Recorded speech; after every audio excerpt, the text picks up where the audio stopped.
dari paripurna ini saya dengan masyarakat ada mau menuju kantor PC untuk melaporkan kehadiran Pol PP yang ini sidang ini kan terbuka untuk umum, untuk masyarakat harus bisa ada. Kenapa harus dihalangi oleh Pol PP?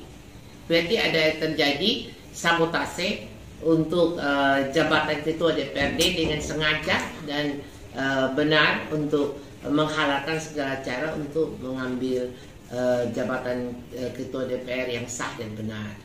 Begitu. Oke, Mas, saya minta satu yang terkait dengan putusan tadi. Dorong bacakan putusan umum. Yang kalau tentang putusan yang mereka baca itu tidak sah kalau menurut saya. Karena apa? Karena jadwal Bamus itu mereka buat itu tanpa saya ketahui, karena saya ketua DPR, ketua Bamus. Jadi itu tidak sah. Tadi saya sudah sampaikan di dalam paripurna juga. Apapun kalian mau putuskan itu tidak sah. Karena jadwal Bamus yang kalian buat, saya tidak diberikan saya tidak diberikan undangan, tidak diberitahu oleh sekwan, tidak diberitahu oleh kepala persidangan bahwa ada jadwal Bamus yang mau memutuskan begini. Itu tidak ada. Padahal saya berada di kantor DPRD. Bukan saya tidak ada, saya ada. Mereka sidang di situ dan dia lalu sengaja skorsing karena mereka tahu saya ada suara tinggi-tinggi dari ketua fraksi. Mereka skorsing supaya saya tidak tahu dan lain-lain begitu. Jadi tentang keputusan mereka bagi saya itu tidak benar dan tidak adil. Karena ini satu rekayasa yang secara sistematis yang dilakukan oleh anggota DPR maupun dua pimpinan DPR untuk sabotase jabatan saya sebagai ketua DPR yang berpihak pada rakyat karena terindikasi itu korupsi yang terlalu besar di pemerintah daerah Kabupaten Alor bersekutuan bersama dengan lembaga DPRD Kabupaten Alor. Ya, saya harus berani mengatakan karena beberapa yang sudah ditemukan dan saya juga sudah diperiksa KPK RI yang terindikasi pertama tahun 2021 itu yang disampaikan Ketua Fraksi Demokrat 68 miliar. Lalu tahun 2022 itu yang saya sampaikan melalui pandangan umum fraksi itu berkisar sekitar 115 miliar. Ya memang tidak sampai seperti begitu, tapi kan data dukung yang kami minta untuk belanja pegawai tidak diberikan dalam satu semester, sehingga kami memakai data dukung yang lama yang disampaikan Ibu Naboy Stalong. Lalu tahun 2023 ada lagi kenaikan untuk belanja pegawai itu dari 362 yang terpakai 344 menjadi 404 miliar. Nah, itu ada kenaikan 39 miliar, tapi kalau dari saya perhitungan dengan LHP BPKRI ada kenaikan sekitar 48 miliar. Begitu. Nah, itu saya dalam surat saya tanggal 3 Oktober tahun 2022 itu saya sudah menyampaikan dalam persidangan tahun anggaran 2023 itu harus ada data pendukung itu belanja pegawai, belanja barang dan jasa, belanja hibah dan belanja bansos. Kenapa saya minta data dukung untuk supaya kita dalam paripurna tahun anggaran 2023 dana 1,72 miliar bisa jelas dan benar itu uang yang berpihak pada rakyat. Jangan kita sembunyi di tahun 2022 di belanja hibah. Lalu 59 miliar tidak terpakai sampai bulan Agustus 47 miliar. Tiba-tiba ada bencana Seroja 34 miliar yang diangkat oleh Ibu Ketua Fraksi Demokrat. 34 miliar 501 langsung keluar dari ruang sidang membuat pernyataan sikap bahwa itu tidak benar. Bupati lari keluar dari ruang sidang lalu membuat pernyataan sikap. Kenapa berbuat pernyataan sikap yang dilakukan Bupati pada Ibu Ketua Demokrat itu BK maupun wakil-wakil ketua tidak mengangkat? Kenapa? Pernyataan sikap yang saya menyampaikan hak saya sebagai ketua DPR dalam rapat integrasi, Bupati menyampaikan kok ini BK sama wakil-wakil ketua bisa mengangkat untuk lapor kepada BK. Itu tadi saya sudah dijelaskan juga dalam paripurna bahwa seharusnya pemerintah melapor kepada polisi karena pencemaran nama baik yang dilakukan oleh ketua DPR, ataupun pemerintah secara langsung kepada badan kehormatan, bukan memperalat ini wakil ketua DPR maupun anggota-anggota menandatangani pada mereka tidak hadir. Ini sesuatu lelucon yang masyarakat harus tahu.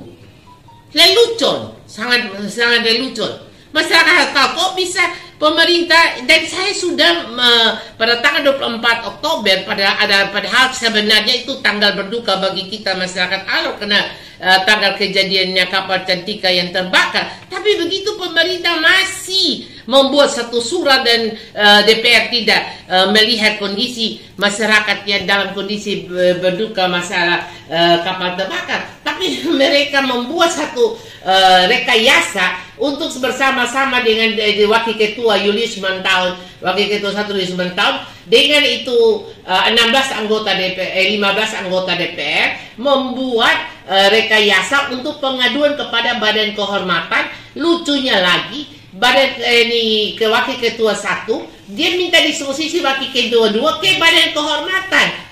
Aneh, kecuali melapor itu Wakil Ketua 2 baru disposisi Wakil Ketua 1. Legitimasi hukumnya di mana, aturannya di mana? Ini anggota Dewan yang sudah 3 periode, tapi aturan surat juga tidak paham, aturan administrasi tidak paham, sangat memalukan lah. Jadi ini unsur saya harus berjuang untuk kepentingan rakyat, apapun terjadi, saya sudah siap demi rakyat. Yang penting rakyat punya hak, haknya rakyat untuk keuangannya diberikan oleh negara.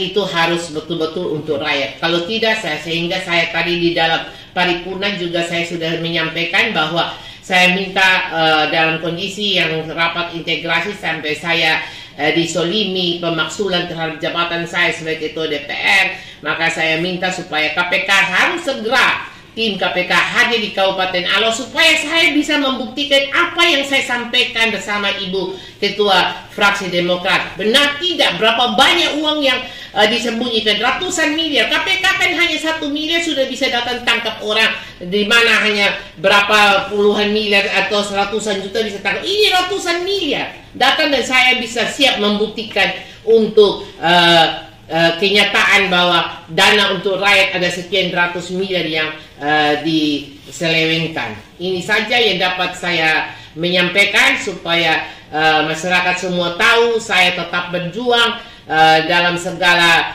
kondisi yang saya sudah disolimi, di pemaksulan, disabotase jabatan, tapi saya tetap kuat dan semangat atas dukungan masyarakat. Saya menyampaikan profisiat dan terima kasih kepada masyarakat Kabupaten Alor, kepada semua pihak yang demi kebenaran dan keadilan hak bagi rakyat, saya tetap berjuang untuk keselamatan bagi rakyat Kabupaten Alor. Terima kasih, Tuhan memberkati kita semua. Merdeka.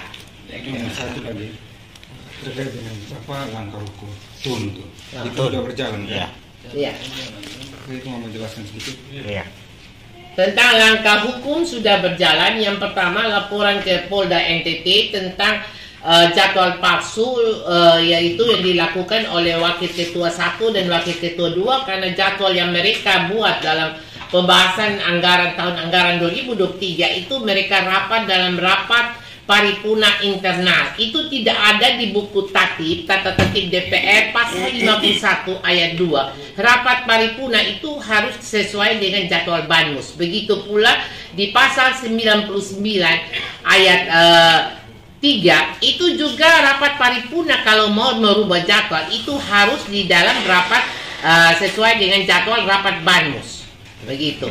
Jadi tidak bisa kita ini hari kita mau buat bersekongkol bersama lalu buat rubah-rubah suka-suka, itu tidak ada rapat paripurna internal. Ini satu pelanggaran pemalsuan yang dilakukan oleh Wakil Ketua 1 dan Wakil Ketua 2. Begitu. Sedangkan untuk TUN ada 5 objek sengketa yang sudah dilaporkan, yaitu yang pertama itu keputusan BK yang tidak benar karena dia memutuskan untuk memberhentikan ketua DPR. Seharusnya dia mengusulkan.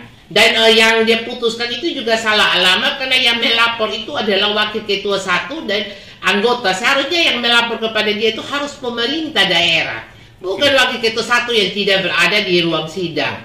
Yang ketiga adalah suratnya tanggal 19 merubah jadwal dalam persidangan, yang mana mereka untuk ada jadwal untuk pemberhentian ketua DPR oleh Badan Kehormatan. Itu tidak ada di dalam daftar jadwal yang mereka palsukan, dan mereka palsukan lagi satu jadwal dengan nomor 7 kalau tidak salah, nomor berapa ya, 19, dari nomor 15 ke 16 ke 19.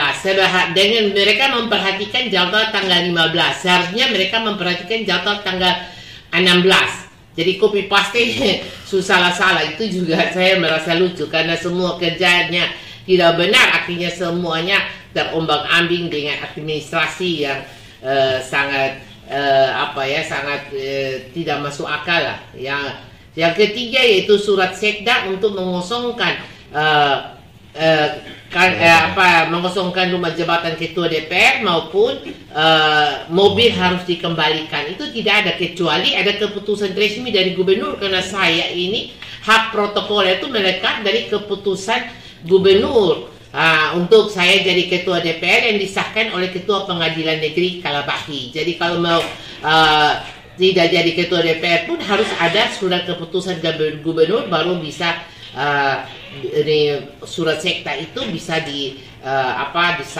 dibenarkan. Yang ketiga, dari surat sekda itu lucunya lagi, kepala bagian umum Sekwan itu